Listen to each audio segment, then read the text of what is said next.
రీల్స్లోని షార్ట్స్లోని ఫ్రెండ్స్తో ట్రిప్స్ చూసి మా ఫ్రెండ్స్ అందరం కూడా ప్లాన్ చేసిన ట్రిప్ ఇది. మోస్ట్ ట్రెండింగ్లో ఉన్న వాటర్ ఫాల్స్ని ప్లాన్ చేసాం. బట్ ఇది అంతకు మించిన వాటర్ ఫాల్. మంచి రిస్క్ తీసుకుని మరీ రీల్స్ కూడా చేసుకున్నాం.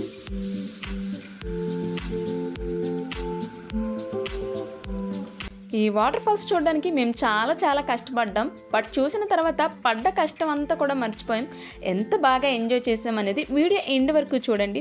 హాయ్ అండి, అందరికీ నమస్తే. నేను మీ అరుణాలక్కి ఛానల్కి స్వాగతం. మీరు మొదటిసారి నా ఛానల్ని చూస్తున్నట్లయితే ముందు పెట్టిన వీడియోస్ని కూడా చూడండి. అందరూ ఎలా ఉన్నారు? నేనైతే చాలా బాగున్నాను.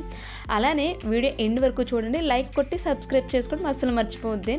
ఇక్కడ మా హడావుడి ఎందుకంటే అందరం కూడా ఇంట్లోనే ఫుడ్ని ప్రిపేర్ చేసుకున్నాం. ఒక్కొక్క ఎప్పుడు ఐటమ్ సెలెక్ట్ చేసుకుంటాం. ఒకరు బిర్యానీ అయితే, ఒకరు ఫ్రైడ్ రైస్, ఒక చికెన్ కర్రీ. ఇక్కడ నా ఫ్రెండ్కి మంచి ఎనర్జీ ఇచ్చే పని అనమాట. అదేంటంటే ఇక్కడ ఎవరికైనా చిన్నపిల్లలు చూస్తే కొంచెం గిల్లాలనిపిస్తుంది, లేదంటే మంచిగా ముద్దు పెట్టుకోవాలనిపిస్తుంది. సో ఇక్కడ నా ఫ్రెండ్ చేసేది కూడా అదే. తను వరలక్ష్మి. సో మా చిన్నవాడిని చూస్తే తనకి గట్టిగా గిల్లాలనిపిస్తుంది. నేను దాన్ని ప్రేమ అనుకుంటాను. అది మాత్రం నాకు అదే మంచి ఎనర్జీ ఇస్తుంది వాడిని గిల్లితే అని చెప్తుంది. ఇక్కడ ట్రిప్కి స్టార్ట్ అయింది 4 ఫ్యామిలీస్ 2 కార్స్. అందులో ఒక కారులో ఫుల్గా జెంట్స్ని అందరినీ ఎక్కించాం. ఆల్మోస్ట్ చిన్నపిల్లలు కూడా అదే కారులో ఎక్కించాం. మిగతా కారులో మా మహిళా మండలి ఎక్కుతారు. ఇంకా మీకు ఈ పాటికే అర్థమై ఉంటుంది అనుకుంటున్నాను. మన ఆడవాళ్ళు ఏ కారు ఎక్కితే ఆ కారులోనే ఫుల్ ఎంటర్టైన్మెంట్ కూడా ఉంటుంది కదా. ఎవ్రీథింగ్ సెట్ చేసాం. బ్యాగ్స్ అన్నీ load, playlist ready, full tank. Starting నుండి ఎండింగ్ వరకు కూడా non stop fun, crazy moments, unexpected twists కూడా ఉంటాయి. మధ్యలో జరిగిన కొన్ని ఇన్సిడెంట్స్ కూడా. So don't skip any scene because best part is waiting the end. మేము స్టార్ట్ అయిన తర్వాత దారిలో ఒక అమ్మవారి గుడి ఉంటే దర్శనం చేసుకున్నాం. ఆ రోజు కొంచెం ఎండ చాలా గట్టిగా కాస్తుంది. యాక్చువల్లీ నేను బయటకు రాగానే మేఘాలన్నీ మటమయమైపోతే, లేదంటే మూకుముడుగా కలిసి కొట్టి సుస్సురూపంలో వర్షమైనా పడుతుంది. ఆల్మోస్ట్ ఇక్కడ అందరూ దండం పెట్టుకున్న తర్వాత మళ్ళీ ఎవరి కార్లో వాళ్ళ యథాస్థానానికి వెళ్ళిపోయాము. సో యాక్చువల్లీ మన రోజువారి పనులన్నిటినీ పక్కన పెట్టి కిచెన్ కాస్త క్లోజ్ చేసి సరదాగా ట్రావెల్ చేయాలని ఎవరికి ఉండదు చెప్పండి. ఆ ఎక్స్పీరియన్స్ కూడా చాలా హ్యాపీగా ఉంటుంది. ఒకసారి ఎప్పుడైనా ట్రై చేయండి. ఒక్కరోజు ట్రావెల్ చేసినా మనలో ఉన్న చిన్నపిల్లలు పసితనం కూడా బయటకు వస్తుంది. మనల్ని మనం చాలా రోజుల తర్వాత చూసుకున్నట్టు ఎంజాయ్ చేస్తున్నామా అని నిజంగా అనిపిస్తుంది. ట్రావెలింగ్ స్టార్ట్ అవగానే మనలో ఉన్న ప్రెజర్ కాస్తగా తగ్గుముఖం పడుతుంది. మీటింగ్స్ ఉండవు, టార్గెట్స్ అనే ఆలోచనలకే రావు.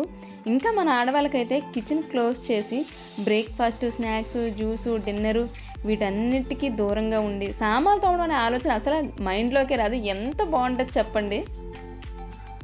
ఎప్పుడైనా మనం వాటర్ ఫాల్స్ కానీ ఏదైనా కొంచెం ఇలాంటి కొండ ప్లేసులకి ఏదైనా ట్రిప్ ప్లాన్ చేసినప్పుడు ఖచ్చితంగా ఫుడ్డు, చిన్నపిల్లలకు కావాల్సిన నీడెడ్ ఐటమ్స్, అలానే వాటర్ మెయిన్లీ తెచ్చుకోవాలి. ఎందుకంటే మనం ఏదైనా ట్రిప్ ప్లాన్ చేసామంటే ఖచ్చితంగా దానికోసం మిడిమిడి జ్ఞానం కాకుండా మినిమం బేసిక్ ఇన్ఫర్మేషన్ అన్నా తెలుసుకోవాలి. అన్నిటికంటే మెయిన్ ఏంటంటే వాటరే. ఎందుకంటే మనకు అక్కడ ఏమీ దొరకదు. మన వెంట మనం ఏం తీసుకెళ్తామో అవే మనకి యూజ్ అవుతాయి. వాటర్ ఫాల్స్కి వెళ్ళడం అంటే ఏదో అలా కారు దిగేసి జస్ట్ 2 అడుగులు వేస్తే వాటర్ ఫాల్ వచ్చేస్తుందేమో అనుకున్నారు ఇక్కడ అందరూ. బట్ ఇక్కడ కొండ చూస్తే ఎలా ఉందంటే మొత్తం అన్ని బండరాళ్ళు, బై మిస్టేక్ అడుగు తప్పితే కింద పడిపోయే ప్రమాదం కూడా ఉంది. అంతేకాదు ఇక్కడ మా ఫ్రెండ్స్ వచ్చేసి మా చేతిలో లగేజ్ ఉంది, ఈ బ్యాగ్ నీదే, నువ్వే మొయ్యాలి అని ఎవ్వరూ అనుకోవడం లేదు. ఎవరికి ఓపుకుంటే వాళ్ళు మోస్తారు. వాళ్ళు ఒకవేళ అలసిపోతే వేరొకరి చేతి తీసుకుంటాము. ఇప్పుడు అర్థమయ్యే ఉంటుంది, మన ప్రయాణం అందంగా ఉండాలంటే మన దారి మాత్రమే కాదు, మనతో పాటు నడిచే అంటే మనుషులు కూడా మంచి వాళ్ళు అయ్యి ఉండాలి కదా. అంతేకాదు ఇలాంటి ట్రిప్స్కి సరైన సమయం కూడా ఇదే. అంటే ఏం కాదు, మేమంతా మ్యాక్సిమం 30 to 40 మధ్య ఏజ్ గ్యాప్ ఉన్న వాళ్ళమే. ఒకవేళ అలసిపోయినా మళ్ళీ కూర్చొని లేచి నడిచే శక్తి ఉంది. అందుకే అవకాశం ఉన్నప్పుడే మ్యాక్సిమం కొత్త ప్లేసెస్కి వెళ్ళాలి. లేదు ఇప్పుడు నాకు బలం లేదు, లేదంటే డబ్బులు లేవు, డబ్బులు ఖర్చు అయిపోతే ఆలోచించకుండా వెళ్ళిపోతేనే మంచిది. నడవండి, అలసిపోండి, మంచి జ్ఞాపకాలు సంపాదించండి. డబ్బు మళ్ళీ సంపాదించవచ్చు. బట్ ఈ వయసు మన కోసం రాదు కదా. ట్రిప్స్ వాయిదా వేయొద్దు, వయసు మన కోసం వాయిదా వేసుకోదు కదా. మేమంతా చాలా కష్టపడుతూ కూర్చొని లేదా పాకురుకుంటూ అలా నెమ్మదిగా అలా ఎలాగోలా ప్లేస్కి అయితే వచ్చేసాము. స్టార్టింగ్లో ఉన్న వాటర్ని చూస్తే అసలు కళ్ళు ఆర్పలేదు. ఇంత కష్టపడి వచ్చామా అని చూసి ఆగిపోయాం. నార్మల్గానే మేమంతా భోజన ప్రియులము. అలాంటిది ఇంత కష్టపడి ట్రావెల్ చేసి వచ్చిన తర్వాత మాలో ఎలకలు ఏ విధంగా పరిగెడతాయి, పందికొక్కలు అయిపోవు. సో ఆల్మోస్ట్ అందరం తెచ్చిన తర్వాత ఒక్కొక్క ఫుడ్ ఐటెం తీసాము. అంతేకాకుండా మా చుట్టూ కూడా కోతుల గుంపులు, వాటి నుండి కాపాడుకుంటూ మా ఫుడ్ని లాగించాము. మా ఫుడ్ ఐటమ్స్ మెనూ వచ్చేసి chicken fried rice, veg biryani, paneer curry, chicken fry, chicken curry, అలానే ఫిష్ ఫ్రై, స్వీట్ సేమియా, నెక్స్ట్ వచ్చేసి చల్లని థమ్స్అప్. ఫుల్గా కడుపు నిండిన తర్వాతే వాటర్లో దిగడం మొదలు పెట్టాము. సో ఇక్కడ మీరు వాటర్ ఫాల్స్ని చూస్తే ఆశ్చర్యపోతారు. నిజం చెప్పాలంటే ఇది మేము ఊహించినంత పెద్ద వాటర్ ఫాల్స్ అయితే కానే కాదు. నేనైతే చాలా డిసప్పాయింట్ అయ్యాను. బట్ నా చుట్టూ ఉన్న ఫ్రెండ్స్ ఎవ్వరూ డిసప్పాయింట్ అవ్వలేదు. ఒక విషయం నాకు బాగా అర్థమైంది, మనం ఊహించినట్టు ప్లేస్ లేకపోవచ్చు, బట్ మన ఫ్రెండ్స్ ఉన్నారు కదా, మనకు ఒక ఎనర్జీ ఇచ్చేవాళ్ళు. నిజానికి మా ఫ్రెండ్స్ అయ్యో అలా లేదే, ఇది లేదు అని ఎవ్వరూ కంప్లైంట్ చేయలేదు. ఎలా ఉన్నా ఎంజాయ్ చేయాల్సిందే అన్నదే మా అందరి ఆలోచన.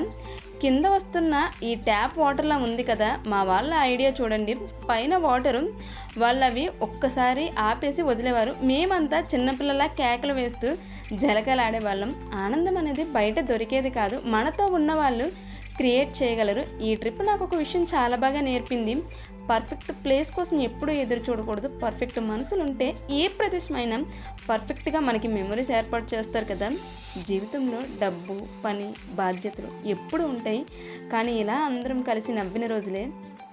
మళ్ళీ అలాంటి రోజులు దొరుకుతాయని గ్యారంటీయే లేదు. అందుకే అవకాశం దొరికినప్పుడల్లా మనుషులతో కాస్త సమయం గడపండి. అవి నిజానికి చాలా బ్యూటిఫుల్ డేస్ అవుతాయి మనకి. ఇంకలా జలకాలాడిన తర్వాత మేము ఫ్రెష్ అయిపోయి ఇంకా రిటర్న్ మేము స్టార్ట్ అయిపోయాము. చాలా అంటే చాలా బాగా ఎంజాయ్ చేసాము. వచ్చేటప్పుడు నాకు ఈ దారులు చాలా కష్టంగా అనిపించాయి, కానీ వెళ్ళేటప్పుడు చాలా అందంగా అనిపిస్తుంది. బహుశా నా మనసు కూడా చాలా బాగా ఎంజాయ్ చేసినట్టుంది. ఈ పచ్చదనం, అలానే ఆ గాలి, ఆ కొండలు, ఆ వాటరు, నిజానికి నాకు కొన్ని క్షణాల అలసట మొత్తం తగ్గిపోయింది అనిపించింది. హడావుడంతా మర్చిపోయి నన్ను మామూలు మనిషిలా చేసింది. కొన్ని ప్రదేశాలు మన కళ్ళకు అందంగా కనిపిస్తాయి, కొన్ని ప్రయాణాలు మాత్రమే మన మనసులో శాశ్వతంగా ఉండిపోతాయి.